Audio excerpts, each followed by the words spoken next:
Hello and welcome to the nursing key. आप देख रहे हैं the nursing key YouTube channel. पिछले वीडियो में हमने इलेक्ट्रोलाइट्स के थ्योरेटिकल क्वेश्चन कवर किया था। इस वीडियो में हम बात करने वाले हैं इलेक्ट्रोलाइट से रिलेटेड जितने भी इंपॉर्टेंट एमसीक्यूज हैं जो नर्सिंग कॉम्पिटिटिव एग्जाम में पूछे जा सकते हैं, उनके बारे में हम डिस्कशन करेंगे। तो चलिए शुरू करते हैं। फर्स्ट क्वेश्चन आपके सामने है, the patient had an extensive and prolonged surgery, which electrolyte should be monitored most closely.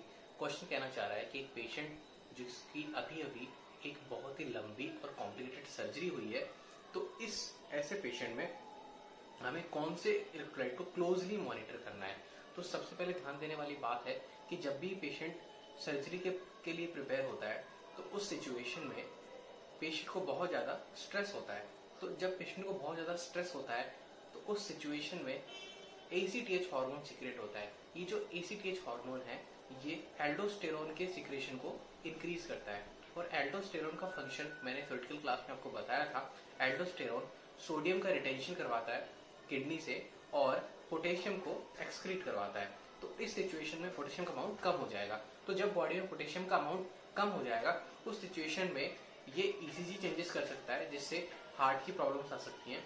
उसके अलावा ये पैरालिटिक इलियट कॉज कर सकता है, जिसकी वजह से कॉन्स्टिपेशन जैसी प्रॉब्लम्स आ सकती हैं। Surgery has been done on the patient. It is important to monitor the potassium level, serum level. Okay.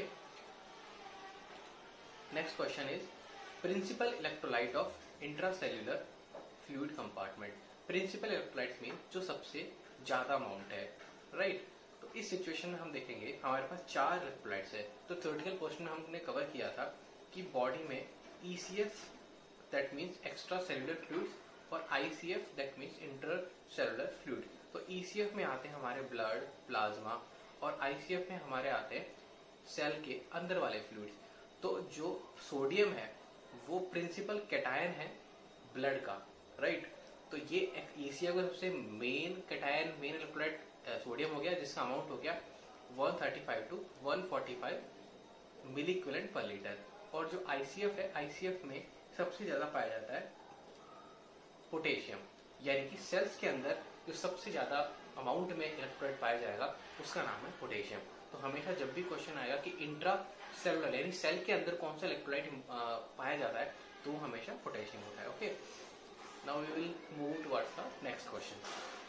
So next question में पूछ रहा है कि कौन सा electrolyte extracellular fluid cation है। तो अभी मैंने डिस्कस किया कि ECF में सबसे ज्यादा अमाउंट होता है सोडियम का 135 to 145 milliequivalent per litre. Okay, तो इस क्वेश्चन का आंसर हो जाएगा सोडियम। ओके, नेक्स्ट क्वेश्चन की बात करते हैं। नेक्स्ट क्वेश्चन पूछ रहा है कि retention of abnormal amount of fluid in the body is due to retention of, यानी कि अगर मैं ऑप्शंस देखूं तो यही पूछ रहा है कि कौन सा ऐसा इलेक्ट्रोलाइट है जो कि फ्लूइड को बॉडी में रिटेन कराता है। तो ये ध्यान रखने वाली बात है कि सोडियम एक ऐसा इलेक्ट्रोलाइट है जो हमेशा फ्लूइड को बाइंड करता है। तो जहां जहां सोडियम जाता है वो वहां अपने साथ में फ्लूइड को अपने साथ में लेके जाता है। तो क्या होगा कि अगर बॉडी में सोडियम का लॉस हो रहा है तो पॉसिबिलिटी है कि फ्लूइड का लॉस भी होगा, ठीक है। तो अगर बॉडी में सोडियम ज्यादा होगा तो वो अपने साथ वाटर को रिटेन करेगा। अब ये क्यों होता है ऐसा? क्योंकि जो सोडियम होता है ये रिस्पॉन्सिबल होता है हमारे जो बॉडी फ्लूइड्स हैं उनकी ऑस्मोलैरिटी के लिए, ठीक है। जब सोडियम फ्लूइड में होगा तो उससे फ्लूइड की ऑस्मोलैरिटी बढ़ेगी, और जब ऑस्मोलैरिटी बढ़ेगी तो वो फ्लूइड को अपने अंदर एब्जॉर्ब करेगा। तो इस क्वेश्चन का आंसर हो गया sodium. Okay, next question is a nurse was called to see a patient with noisy breathing. तो जब भी कोई ऐसे क्वेश्चन आते हैं तो हमको की पॉइंट्स बना लेने हैं। जैसे फर्स्ट की पॉइंट आपके सामने आ गया है नॉइजी ब्रीदिंग। ओके, इस क्वेश्चन में बोल रहा है सी सस्पेक्ट्स लैरिंगोस्पाज्म, साथ में क्या है, स्ट्रिडोर भी है, ठीक है। अब इस क्वेश्चन में हमें सबसे पहले समझना है कि पेशेंट को हो क्या रहा है। सबसे पहले हम देख रहे हैं नॉइजी ब्रीदिंग, यानी कि ब्रीदिंग में डिफिकल्टी हो रही है। इसका मतलब कि जो हमारा एयरवे है, हमारे एयरवे कॉन्स्ट्रिक्ट हो गया है, ठीक है। नेक्स्ट इज लैरिंगोस्पाज्म, लैरिंगोस्पाज्म हो गया है वहां पे। Next is stridor. स्ट्रिडोर क्या होता है? जब हमारे रेस्पिरेटरी एयरवे कॉन्स्ट्रिक्ट हो जाते हैं तो जब हम इनहेल करते हैं तो उस समय एक साउंड आती है, उस साउंड का नाम है स्ट्रिडर। तो क्वेश्चन में कह रहा है कि जो हमारी ब्रीदिंग का जो एयरवे है वो प्रॉपरली पेटेंट नहीं है, ठीक है, it is not patent. Okay, तो ये किस इलेक्ट्रोलाइट की वजह से से हो सकता है? तो हमने एक थ्योरेटिकल क्वेश्चन में कवर किया था कि जो कैल्शियम है वो मसल की कॉन्ट्रैक्टिलिटी के लिए रिस्पॉन्सिबल है। तो जब उस कैल्शियम का अमाउंट बॉडी में कम हो जाएगा तो उस सिचुएशन में जो जितनी मसल है उनमें स्पाज्म हो सकता है। इससे कैल्शियम की कमी से चॉपस्टिक साइन और टोर्शियल साइन क्लिनिकल मैनिफेस्टेशन काफी इजीली दिख। जब भी बॉडी में हाइपोकैल्सीमिया होगा तो उस सिचुएशन में वो स्पाज्म कर सकता है, स्पाज्म, टिटेनी, ये सिम्टम आ सकते हैं। ठीक है। Next question is increased sweating leads to.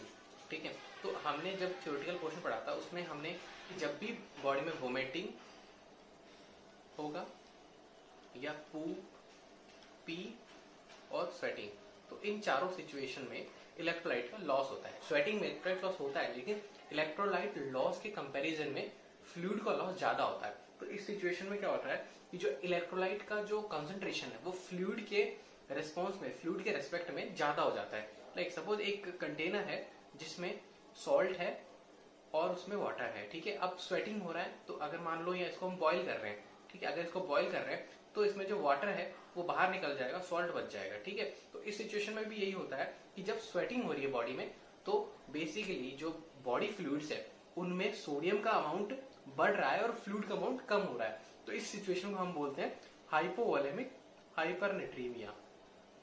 Hypovolemic का सिंपली मीन्स है, वोलेमिक का मतलब है फ्लूइड का कम हो जाना, यानी बॉडी में फ्लूइड्स कम हो रहा है और उसके रेस्पेक्ट में जो इलेक्ट्रोलाइट्स का कंसंट्रेशन है वो ज्यादा हो रहा है। तो इस क्वेश्चन का आंसर हो जाएगा हाइपरनेट्रीमिया। Okay, next question is important nursing intervention while caring for a client with hyponatraemia includes. तो यहाँ पे जो की टर्म है वो है कि हाइपोनेट्रीमिया। तो ऐसा क्वेश्चन आता है तो हमें हमारे दिमाग में एक क्लिक होना चाहिए कि हाइपोनेट्रीमिया में कौन कौन से बॉडी सिम्टम्स आते हैं। तो जो हाइपोनेट्रीमिया है वो हमेशा न्यूरोलॉजिकल सिम्टम आते हैं, जैसे कि मेंटल कंफ्यूजन, उसके बाद सीजर्स, इरिटेबिलिटी, के बाद ये जीआई की मूवमेंट को बढ़ा देता है, गैस्ट्रिक मोटिलिटी को इंक्रीज कर देता है, जिसकी वजह से hyperactive increased bowel sound आते हैं। ठीक है, और इस सिचुएशन की वजह से डायरिया भी पेशेंट को हो सकता है। तो ये बोल रहा है important nursing intervention while caring for a client with hyponatraemia. तो हमें क्या क्या नर्सिंग इंटरवेंशन करने हैं?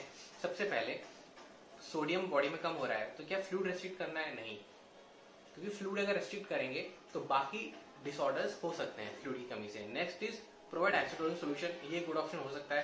थर्ड इज एडमिनिस्टर पोटेशियम, क्या हम पोटेशियम एडमिनिस्टर करेंगे? नहीं, अगर बॉडी में पोटेशियम का यहाँ कोई मेंशन नहीं किया गया कि पोटेशियम कम हुआ है या ज्यादा हुआ है तो हम पोटेशियम एडमिनिस्टर नहीं करेंगे। Fourth is provide antibiotic, antibiotic का इससे कोई रिलेशन नहीं है। तो हम अब हमारे पास एक ऑप्शन बचता है नेक्स्ट, प्रोवाइड आइसोटोनिक सॉल्यूशन। तो आइसोटोनिक सॉल्यूशन कौन कौन से होते हैं? जैसे कि नॉर्मल सलाइन, आरएल। तो इन दोनों में से अगर क्वेश्चन में इसकी जगह पूछता है कि एनएस या आरएल ऑप्शन में आता है तो हमेशा एनएस को टिक करोगे, क्योंकि एनएस के अंदर 0.9% सोडियम होता है। ठीक है, तो जो हमारे बॉडी में सोडियम का अमाउंट कम हो रहा है वो उस सोडियम को रिप्लेनिश करेगा, वो उस सोडियम को फुलफिल करेगा, जिससे हाइपोनेट्रियमिया की प्रॉब्लम सॉल्व हो सकती है। तो इस क्वेश्चन का आंसर हो गया provide isotonic solution. Next question पूछ रहा है कि when serum sodium level is less than 115 mEq per litre. इसका मतलब कि सोडियम कम हो रहा है बॉडी में, ये सिचुएशन है हाइपोनेट्रीमिया की। जो नॉर्मल सोडियम लेवल कितना होता है बॉडी में? 135 to 145 milliequivalent per litre. ठीक है, तो पूछ रहे all of the following are expected symptoms, कौन कौन से इनमें से कौन सा सिम्टम हाइपोनेट्रियम नहीं देख सकते? तो मैंने पिछली स्लाइड में डिस्कस किया था कि जब भी बॉडी में सोडियम कम होगा तो उस सिचुएशन में मेंटल सिम्टम्स जरूर देखने को मिलेंगे, जैसे कि मेंटल कंफ्यूजन, सीजर्स आ सकते हैं, lethargy, hyperactive bowel sound. ठीक है, तो इस क्वेश्चन में के ऑप्शन में हम देखते हैं lethargy, yes exactly, mental symptoms आते हैं, लिथार्जी होता है, सीजर्स भी आते हैं, कंफ्यूजन भी होता है पेशेंट को, लेकिन सब एरेक्नोइड हेमरेज नहीं होता है, क्योंकि सब एरेक्नोइड हेमरेज किसी इंजरी की वजह से हो सकता है, सोडियम से इसका कोई रिलेशन नहीं है। तो इस क्वेश्चन का answer is subarachnoid haemorrhage. Next is which problem can develop as a result of too rapid correction of hypernatraemia. तो क्वेश्चन में पूछ रहा है कि पेशेंट को हाइपरनेट्रीमिया में सोडियम ज्यादा हो गया बॉडी में, उसका टू रैपिड करेक्शन, हम उसको बहुत जल्दी ट्रीट कर रहे हैं, यानी कि बॉडी से सोडियम को हम जल्दी जल्दी एक्सक्रीट कर रहे हैं। ठीक है, तो एक एक्सक्रीट कर रहे हैं तो इस सिचुएशन में क्या प्रॉब्लम हो सकती है? तो जो हमारा ब्लड है और हमारा जो ब्रेन है वो दोनों सेपरेट रहते हैं एक बैरियर से, जिसको बोलते हैं हम ब्लड ब्रेन बैरियर। ठीक है, तो इसकी वजह से क्या होता है कि हमारा जो ब्लड है वो ब्रेन से डायरेक्टली कनेक्टेड नहीं रहता, ब्रेन में जो CSF है उससे डायरेक्टली कनेक्टेड नहीं रहता। इसके लिए कि जब हाइपर नाइट्रीमिया को हम जल्दी जल्दी ट्रीट करेंगे, यानी अगर हम उसका एक्सक्रीशन बॉडी में सोडियम को ज्यादा करेंगे तो ब्लड में से तो उसका एक्सक्रीशन बहुत जल्दी हो जाएगा, लेकिन इस बैरियर की वजह से ब्रेन की जो CSF है वहां से सोडियम का अमाउंट जल्दी जल्दी कम नहीं होगा, वहां पे सोडियम अभी भी ज्यादा रहेगा।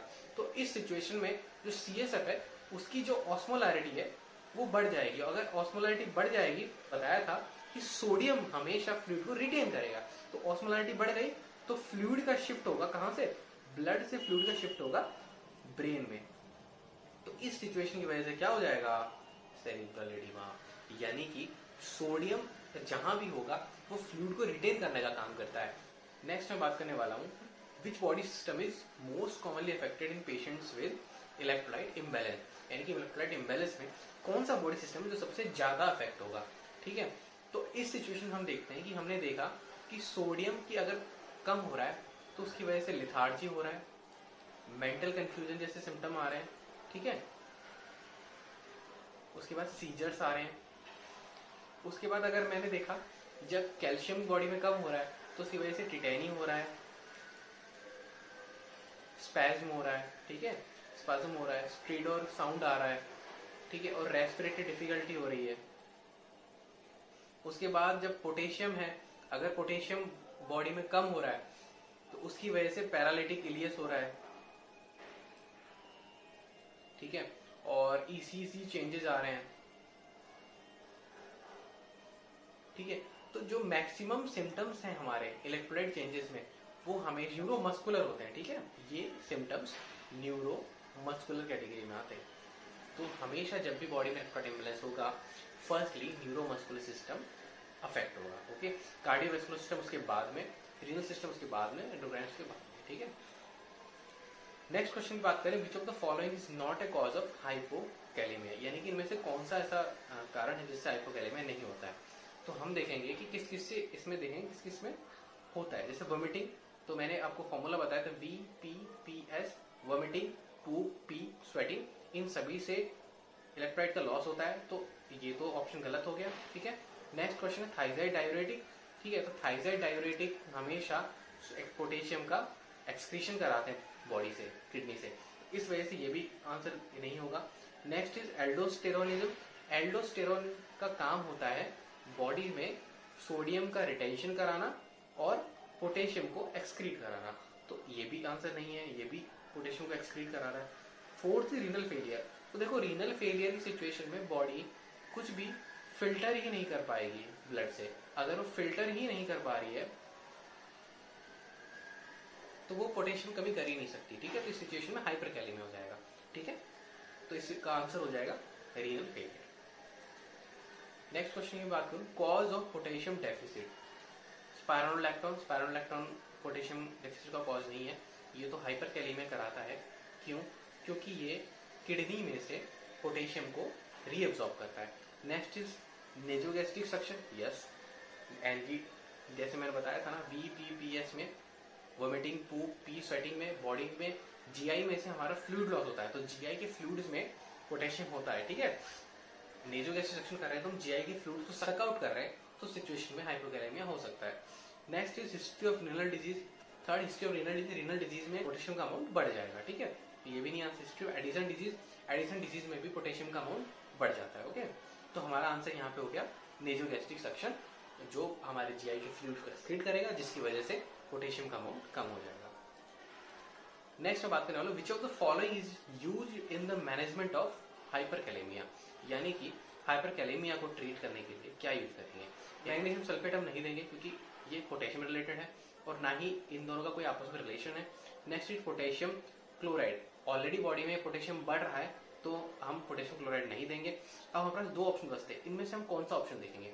तो देखिए, इंसुलिन विद ग्लूकोज का काम क्या है, जब भी बॉडी में इंसुलिन सीक्रेट होता है तो उसके दो काम होते हैं। पहला, वो ग्लूकोज को ब्लड से शिफ्ट करेगा कहाँ पे, सेल्स में, और दूसरा वो पोटेशियम को ब्लड से शिफ्ट करेगा सेल्स में। तो जब हाइपरकैलेमिया में जा रहा है पेशेंट तो उस सिचुएशन में हम पेशेंट को इंसुलिन एडमिनिस्टर करेंगे, जिससे क्या होगा कि पोटेशियम शिफ्ट हो जाएगा ब्लड से सेल्स में। तो लेकिन इसका एक साइड इफेक्ट है कि ब्लड में ग्लूकोज भी शिफ्ट होना स्टार्ट करेगा सेल्स में, तो ब्लड में ग्लूकोज का कम हो जाएगा, तो पेशेंट हाइपोग्लाइसीमिया हो जा सकता है। इस सिचुएशन को प्रिवेंट करने के लिए हम साथ में ग्लूकोज देते हैं, ठीक है, तो ताकि पेशेंट को हाइपोग्लाइसीमिया ना हो, ठीक है। नेक्स्ट क्वेश्चन है सोडियम बाइकार्बोनेट, क्या ये सही ऑप्शन है? देखिए सोडियम बाइकार्बोनेट एल्कलाइन प्रॉपर्टी में आता है, तो ये हम तब दे सकते हैं जब बॉडी ज्यादा एसिडिक हो रही हो, ठीक है, हाइपर कैलेमिया हो रहा है पेशेंट को, तो इस सिचुएशन में पॉसिबिलिटी है कि बॉडी एसिडोसिस में जाएगी। उस एसिडोसिस को ट्रीट करने के लिए हम सोडियम बाइकार्बोनेट देते हैं, लेकिन ये सेकेंडरी ऑप्शन है, ठीक है। फर्स्ट ऑप्शन हमारा हमेशा रहेगा पोटेशियम को शिफ्ट करना ब्लड से सेल्स में, तो इसका राइट आंसर हो जाएगा इंसुलिन ग्लूकोज। उसके बाद अगर ऑप्शन नहीं होता है सोडियम बाइकार्बोनेट भी सही ऑप्शन होता है, लेकिन ये सेकंड प्रायोरिटी है, okay. Next is the nurse reviews a client's laboratory report and notes that the client's serum phosphorus level is 1.8 mg per dl or 0.45 millimole per liter, okay. तो ये question बोल रहा है कि जो हमारा सीरम फॉस्फेट लेवल है, phosphorus level है, वो कम हो गया है। अब आपको पता होना चाहिए कि हमारा नॉर्मल फॉस्फेट लेवल क्या है, तो हमारा नॉर्मल फॉस्फेट लेवल है 3 to 4.5 mg per dl, यानी कि इस पेशेंट को अभी क्या हो रहा है, इस पेशेंट को अभी हो रहा है hypophosphataemia. Which condition most likely caused this serum phosphorus level, यानी कौन सी सिचुएशन है जिसकी वजह से हाइपोफॉस्फेटीमिया हो गया। तो हमने जब भी कोई भी हाइपोनेट्रीमिया, हाइपोकैल्सीमिया कुछ भी पढ़ा है, तो उसमें दो ही रीजन हो सकते हैं, या तो इंटेक कम हो गया, डिक्रीज इंटेक, या फिर इंक्रीज एक्सक्रीशन। अगर डाइटरी सोर्सेज हमें नहीं मिल रहा है, उस सिचुएशन में हाइपो सिचुएशन हो सकती है। अब हाइपोफॉस्फेटीमिया किस सिचुएशन हो सकता है? माल न्यूट्रिशन, यानी कि पेशेंट कुछ ले ही नहीं रहा है, वो माल नरिश्ड है, उसको ढंग से खाना नहीं मिल रहा है, तो सिचुएशन में हाइपोफॉस्फेटीमिया हो सकता है, एग्जैक्टली हो सकता है। Next situation renal insufficiency. देखो रीनल इंसफिशियंसी यानी किडनी फिल्टर ही नहीं कर पा रही है बॉडी से, तो डेफिनेट सी बात है कि बॉडी में इलेक्ट्रोलाइट्स एक्सेस हो जाएगा, ठीक। तो ये ऑप्शन गलत हो गया। नेक्स्ट इज हाइपोपैराथायरॉयडिज्म, ठीक। तो हाइपोपैराथायरॉयडिज्म में क्या हो जाएगा, कैल्शियम का लेवल कम हो जाएगा। तो हमने ये थ्योरेटिकल क्लास में पढ़ा था कि कैल्शियम और फॉस्फेट दोनों एक दूसरे के एंटागोनिस्ट है, ठीक है। इसका मतलब क्या होता है कि फॉस्फेट या कैल्शियम इनवर्टली प्रोपोर्शनल है एक दूसरे के, यानी कैल्शियम इनवर्टली प्रोपोर्शनल फॉस्फेट के, यानी कि अगर कैल्शियम कम होगा तो फॉस्फेट बढ़ जाएगा, और अगर फॉस्फेट कम होगा तो कैल्शियम बढ़ जाएगा। तो हाइपोपैराथायरॉयडिज्म में कैल्शियम कम हो जाता है ब्लड में, तो इस सिचुएशन में फॉस्फेट बढ़ना चाहिए, लेकिन हमारी सिचुएशन में क्या है, यहाँ तो कम हो रहा है, तो अगर कम हो रहा है तो यहाँ से थोड़ी होगा, ये भी गलत हो गया। Next is tumour lysis syndrome. अब देखो ट्यूमर लाइसिस सिंड्रोम, इसका आंसर तब होगा अगर ये जो ट्यूमर है ये मेटास्टेसाइज हो जाएगा बोन्स तक, लेकिन यहाँ पे ऐसा क्वेश्चन में कुछ भी मेंशन नहीं किया गया है, तो इसका आंसर हो जाएगा ए, माल न्यूट्रिशन, यानी कि पेशेंट डाइट में फॉस्फेट ले ही नहीं पा रहा है, उसका डाइटरी इंटेक फॉस्फेट का बहुत कम है, जिसकी वजह से सीरम फॉस्फेट लेवल कम हो गया, तो आंसर हो जाएगा first, malnutrition. Next question की बात करें हम, a nurse is caring for a client with heart failure, ठीक है, पेशेंट को हार्ट फेलियर है, who is receiving high doses of diuretic. तो यहाँ पे कीवर्ड क्या हो गया, डायूरेटिक, पेशेंट डायूरेटिक है। दूसरा one answer, the nurse notes that the client has flat neck veins, second keyword है फ्लैट नेक वेन्स। उसके बाद जनरलाइज्ड मसल वीकनेस हो रही है। उसके बाद डिमिनिश्ड डीप टेंडन रिफ्लेक्सेस। इस सिचुएशन में आप देखो जो मसल वीकनेस है और डिक्रीज डीप टेंडन रिफ्लेक्सेस है, ये दोनों साइन एंड सिम्टम है किसके, हाइपोनेट्रीमिया के। आगे पूछ रहा है nurse suspect hyponatraemia, which additional signs would the nurse expect to note in a client with hyponatraemia. अब ये हमसे पूछना चाह रहा है कि पेशेंट को हाइपोनेट्रीमिया है, उसने सिम्टम्स दे दिए और डायग्नोसिस भी खुद भी बता दिया, लेकिन अगर इस सिचुएशन में डायग्नोसिस नहीं बताता है तो हमें पता होना चाहिए अगर पेशेंट डायूरेटिक पे है तो इसका मतलब फ्लूइड लॉस हो रहा है, और अगर पेशेंट को फ्लूइड लॉस हो रहा है तो यानी पॉसिबिलिटी है कि सोडियम लॉस भी हो जाएगा, ठीक है। तो सोडियम लॉस हो जाएगा तो हाइपोनेट्रीमिया हो सकता है। Next is flat neck veins, यानी कि फ्लैट नेक वेन्स कब दिखेंगे, जब बॉडी में फ्लूइड कम हो जाएगा, बिल्कुल ही कम हो जाएगा। नेक्स्ट इज मसल वीकनेस, तो सोडियम जब कम हो जाएगा तो सिचुएशन में मसल वीकनेस देखने को मिलती है और डीप टेंडन रिफ्लेक्सेस भी डिक्रीज हो जाते हैं। तो अब बोल रहे हैं कि और कौन से एडिशनल साइंस होते हैं, तो इसमें देखो मसल ट्विचेस नहीं होते हैं इसमें। डिक्रीज यूरिन आउटपुट, तो पेशेंट ऑलरेडी डायूरेटिक पे है तो डिक्रीज यूरिन आउटपुट तो नहीं होगा, ये ऑप्शन गलत हो गया, ये भी गलत हो गया। Hyperactive bowel output, yes हमने पढ़ा था ये कि जब भी बॉडी में सोडियम कम हो जाता है तो गैस्ट्रिक मोटिलिटी को इंक्रीज कर देता है। अगर गैस्ट्रिक मोटिलिटी इंक्रीज हो रही है तो इस सिचुएशन में बाउल साउंड्स हाइपर एक्टिव हो जाते हैं, उस सिचुएशन में डायरिया भी हो सकता है पेशेंट को, ठीक है। Next, increase specific gravity of urine. Specific gravity of urine तब इंक्रीज होगा जब बॉडी में से सोडियम का अमाउंट एक्सेस हो जाएगा। अब यहाँ पे जो आपका सोडियम है उसका अमाउंट ऑलरेडी कम हो रहा है, पेशेंट हाइपोनेट्रीमिया में, तो स्पेसिफिक ग्रेविटी कम हो जाएगी। ये आंसर भी गलत हो गया ऑप्शन हमारा। Right answer is hyperactive bowel sound. Okay, next मैं बात करने वाला हूँ, which client is at risk for the development of a sodium level of 130 MEQ per litre. Sodium level 130 यानी ये हाइपोनेट्रीमिया की सिचुएशन आ गई। तो ये पूछ रहा है कि कौन सा क्लाइंट है जिसको हाइपोनेट्रीमिया हो सकता है, ठीक है। The client with hyper aldosteronism, पहला ऑप्शन हम रिव्यू करेंगे। ऐसा पेशेंट जिसको एल्डोस्टेरोनिज्म एंड एल्डोस्टेरोन ज्यादा हो गया है। तो देखो एल्डोस्टेरोन का काम क्या होता है, बॉडी में सोडियम का रिटेंशन करवाना, तो ये ऑप्शन गलत हो गया। एल्डोस्टेरोन तो सोडियम को बढ़ाएगा, ठीक है, तो ये ऑप्शन गलत हो गया। नेक्स्ट बात करो, client who is taking diuretics. तो देखो जो क्लाइंट डायूरेटिक ले रहा है इसका मतलब वो फ्लूइड लॉस करा रहा है, और ये सिंपल सा कॉन्सेप्ट है कि अगर फ्लूइड लॉस होगा तो उसके साथ साथ सोडियम का लॉस भी होगा, तो इस सिचुएशन में पेशेंट हाइपोनेट्रिया में जा सकता है, ये ऑप्शन सही हो सकता है। नेक्स्ट बात कर रहा हूँ क्लाइंट विद कुशिंग सिंड्रोम। तो देखो कुशिंग सिंड्रोम में एल्डोस्टेरोन का अमाउंट बढ़ जाता है अगेन, और एल्डोस्टेरोन बढ़ जाएगा तो उससे क्या होगा, सोडियम का रिटेंशन हो जाएगा। Next is the client who is taking corticosteroid. Corticosteroid भी एल्डोस्टेरोन को बढ़ाते हैं, इस वजह से सोडियम का लेवल ज्यादा हो जाता है। तो आंसर क्या बचता है हमारे पास, second, client who is taking diuretics, ठीक है। नेक्स्ट मैं बात करने वाला हूँ, the nurse is assessing a client with a suspected diagnosis of hypocalcaemia, ठीक है।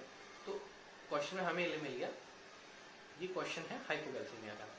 विच क्लिनिकल मैनिफेस्टेशन, क्लिनिकल मैनिफेस्टेशन मतलब कौन कौन से हमको साइन एंड सिम्टम देखने को मिल सकते हैं इस पेशेंट में। Would the nurse expect to note in the client, यानी कि हाइपोकैल्सीमिया के साइन सिम्टम बताओ, सीधी सी बात है, ठीक है। तो ऑप्शन देखते हैं। तो देखो पहला ऑप्शन है ट्विचिंग। तो यस, ट्विचिंग प्रेजेंट होता है क्योंकि जब भी बॉडी में कैल्शियम कम हो जाएगा तो टिटेनी हो जाता है, सीजर्स आ सकता है। जब भी बॉडी में कैल्शियम कम हो जाता है तो सिचुएशन में मसल स्पैज्म होता है, ठीक है। Next option is hypoactive bowel sound. नहीं, जब बॉडी में कैल्शियम कम हो जाएगा तो टिटेनिक सिचुएशन में जा रहा है तो बाउल साउंड बढ़ जाएंगे, ठीक है, तो ये ऑप्शन गलत हो गया। Next is negative Trousseau sign. Trousseau sign clinical manifestation है हाइपोकैल्सीमिया का, ठीक है। ट्रोशू साइन के बारे में हमने थ्योरेटिकल क्लास में डिस्कस कर रखा है ऑलरेडी। तो ये तो पॉजिटिव होता है ना, ये नेगेटिव नहीं होता, तो इस सिचुएशन में ये ऑप्शन गलत हो गया। Next is hypoactive deep tendon reflexes. जब भी बॉडी में कैल्शियम कम होता है तो ये जो डीप टेंडन रिफ्लेक्सेस है ये हमेशा इंक्रीज हो जाते हैं, क्योंकि ऑब्वियस सी बात है स्पाज्म हो रहा है बॉडी में, ठीक है, ट्विचिंग हो रही है, हाइपर एक्टिव हो जाएगा, हाइपोएक्टिव नहीं होगा, तो ये ऑप्शन भी गलत हो गया। तो हमारा आंसर बचा ट्विचिंग फर्स्ट, ठीक है। नेक्स्ट क्वेश्चन पूछ रहा है, अ nurse is caring for a group of clients, reviewed the electrolyte lab results and notes a potassium level of 5.5 mg। Group of patients हैं, उनमें से किसी पेशेंट का इलेक्ट्रोलाइट पोटेशियम का लेवल आया 5.5 mg पर लीटर। 5.5 का सिंपली मीनिंग है कि यह सिचुएशन है हाइपर कैलेमिया की, क्योंकि जो नॉर्मल ब्लड पोटेशियम लेवल होता है वो 3.5 टू 5.0 mg पर लीटर होता है, तो ये उससे ज्यादा हो रहा है 5.5। आगे क्वेश्चन में जाते हैं हम। The nurse understands that which client is at most risk for the development of potassium level at is question पूछना चाह रहा है कि कौन सा ऐसा पेशेंट है जिसको ये हो सकता है, ठीक है। तो हमें देखना है कि क्वेश्चन में कॉजेस क्या क्या हो सकते हैं, ठीक है। Client with colitis, second option है client overusing laxatives, third option है क्लाइंट विद कुशिंग सिंड्रोम, और फोर्थ ऑप्शन है client who sustained traumatic injury. तो देखो क्या होता है कि जब भी बॉडी में कोई ट्रोमा होता है, ठीक है, तो ट्रोमा की सिचुएशन में क्या होता है, हमारी सेल्स का ब्रेकडाउन होता है, ठीक है। अब सेल्स जब टूटेगी तो सेल्स के अंदर इंटरसेलुलर फ्लूइड में कौन सा कैटायन होता है, पोटेशियम। तो सेल्स जब टूटेंगी, इसको इंजरी होगी तो पोटेशियम बाहर आ जाएगा। अब पोटेशियम बाहर आ जाएगा तो क्या हो जाएगा, जो ब्लड है उसमें पोटेशियम का अमाउंट बढ़ गया, ठीक है। तो इसका आंसर क्या हो जाएगा, हाइपरकैलेमिया, ठीक है। तो हमारा क्वेश्चन क्या पूछ रहा है कि किसको हाइपरकैलेमिया हो सकता है, तो भाई इस पेशेंट को हाइपरकैलेमिया हो सकता है। अगर हम दूसरे ऑप्शन की बात करें तो क्लाइंट विद कुशिंग सिंड्रोम में पोटेशियम कम हो जाता है, क्यों, क्योंकि ये एल्डोस्टेरोन को बढ़ा देता है। अब एल्डोस्टेरोन तो बॉडी में से पोटेशियम का एक्सक्रीशन कराता है, तो ऑप्शन गलत हो गया। क्लाइंट ओवर यूजिंग लैक्सेटिव, तो अगर लैक्सेटिव यूज करेगा तो उसके जीआई फ्लूइड का लॉस होगा, किससे, पूप से, पूप यानी स्टूल, हमने पढ़ रखा है ये VPPS, इन सभी से पोटेशियम का लॉस होता है। फर्स्ट ऑप्शन इज कोलाइटिस, तो कोलाइटिस की सिचुएशन में भी पोटेशियम का लेवल कम हो जाता है। अब मैं बात कर रहा हूँ नेक्स्ट स्लाइड के बारे में। नेक्स्ट क्वेश्चन हमारा है, which organ is most eight risk for dysfunction in a patient with potassium level of 6.2 MEq per litre. यानी कि हमें क्या हो रहा है, हाइपर कैलेमिया हो रहा है। हमें हमेशा साइन एंड सिम्टम हमारे दिमाग में होने चाहिए, ठीक है। अब ऑप्शन की बात करते हैं। First option is lungs, second kidney, third liver, fourth is heart. सबसे पहले हार्ट में प्रॉब्लम होगी, क्यों? क्योंकि जब पोटेशियम ज्यादा होता है, कम हो जाता है, तो सिचुएशन में ईसीजी चेंजेस आ जाते हैं, जिसकी वजह से हार्ट की रिदम और फंक्शनिंग पे इफेक्ट पड़ता है, ठीक है। तो देखो, लिवर पे इसका कोई सिग्निफिकेंट इफेक्ट है नहीं, किडनी पे ये इफेक्ट करेगा, लेकिन हार्ट पे इसका इफेक्ट सबसे ज्यादा शो, क्योंकि ये चेंजेस अचानक से हो जाएंगे। किडनी पे ये लॉन्ग ड्यूरेशन पे इफेक्ट करेगा, और लंग्स पे इतना कोई सिग्निफिकेंट इफेक्ट नहीं होगा। तो इसका आंसर हो गया हार्ट, ठीक है। नेक्स्ट क्वेश्चन की बात कर रहे हैं, patient is receiving magnesium sulphate for symptoms of hypomagnesaemia, an important sign for the nurse to note first is. सबसे पहले हमें इस क्वेश्चन को समझना है। क्वेश्चन कि patient is receiving magnesium sulphate, यानी पेशेंट को MgSO4 का इन्फ्यूजन चल रहा है फॉर सिम्टम्स ऑफ हाइपोमैग्नीशियम। यानी कि हम मैग्नीशियम MgSO4 क्यों दे रहे हैं? क्योंकि पेशेंट के ब्लड में मैग्नीशियम का अमाउंट कम हो गया था, ठीक है। हाइपोमैग्नीसीमिया यानी Mg ब्लड में कम हो गया था। अब हम इसको रीस्टोर करने के लिए मैग्नीशियम दे रहे हैं। तो हमने क्रिटिकल क्वेश्चन पढ़ा था, जब भी हम किसी इलेक्ट्रोलाइट को रिप्लेनिश करें, उसको पहले तो धीरे धीरे देना है और उसको मॉनिटर करना है। बिना मॉनिटर करे कोई भी इलेक्ट्रोलाइट रिप्लेनिश करते हैं, कोई भी इलेक्ट्रोलाइट दिए जाते हैं पेशेंट को, तो सिचुएशन में वो सिचुएशन हाइपो से हाइपर में बदल सकती है। यानी समझ रहे हैं आप इस चीज को, कि हम हाइपोमैग्नीशियमिया को ट्रीट करने के लिए MgSO4 दे रहे हैं, लेकिन अगर वो कंटिन्यूस हम चला रहे हैं तो हो सकता है कि इसकी वजह से हाइपर मैग्नीशियमिया हो जाए। हाइपर मैग्नीशियमिया के साइन सिम्टम हमें ध्यान रखने, जो मैग्नीशियम होता है ये जब भी ब्लड में बढ़ जाएगा तो ये क्या करेगा, हमारे जितने भी मसल है उनको पैरालिसिस करेगा, जिसमें फ्लैसिड पैरालिसिस हो सकता है, रेस्पिरेटरी अरेस्ट भी आ सकता है, ठीक है। जब भी मैग्नीशियम बॉडी में बढ़ जाएगा तो सिचुएशन में डीप टेंडर रिफ्लेक्सेस कम हो जाएंगे। क्यों? क्योंकि जो मसल्स है उसको ये पैरालाइज करेगा, मसल को ये फ्लैसिड करेगा, उनकी एक्टिविटी को कम करता है। Magnesium is responsible for the poor activity of the muscles. Next question की मैं बात करता हूँ, which of the following clinical finding indicates that the patient is experiencing hypokalemia. पहला पूछ रहा है oedema, second is muscle spasm, third is small breathing, fourth is abdominal distension. तो अभी हमने हाइपोकैलेमिया के साइन एंड सिम्टम में पढ़ा था कि भी बॉडी में पोटेशियम कम हो जाता है तो वो क्या करता है, हमारी गैस्ट्रिक की जो मोटिलिटी है, GI की मोटिलिटी को रिड्यूस कर देगा।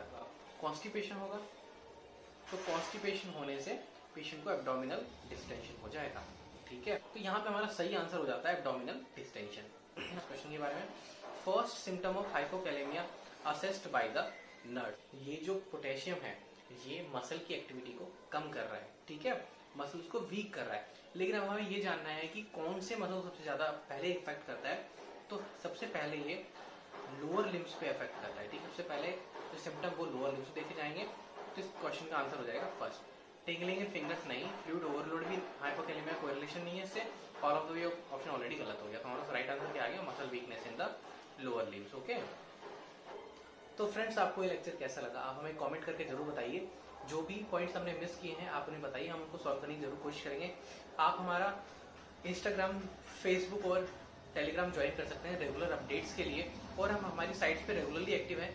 We are posting quiz every day there www.thenursingkey.in। और आप हम इस चैनल को सब्सक्राइब कर सकते हैं, शेयर कर सकते हैं, लाइक कर सकते हैं। Thank you guys.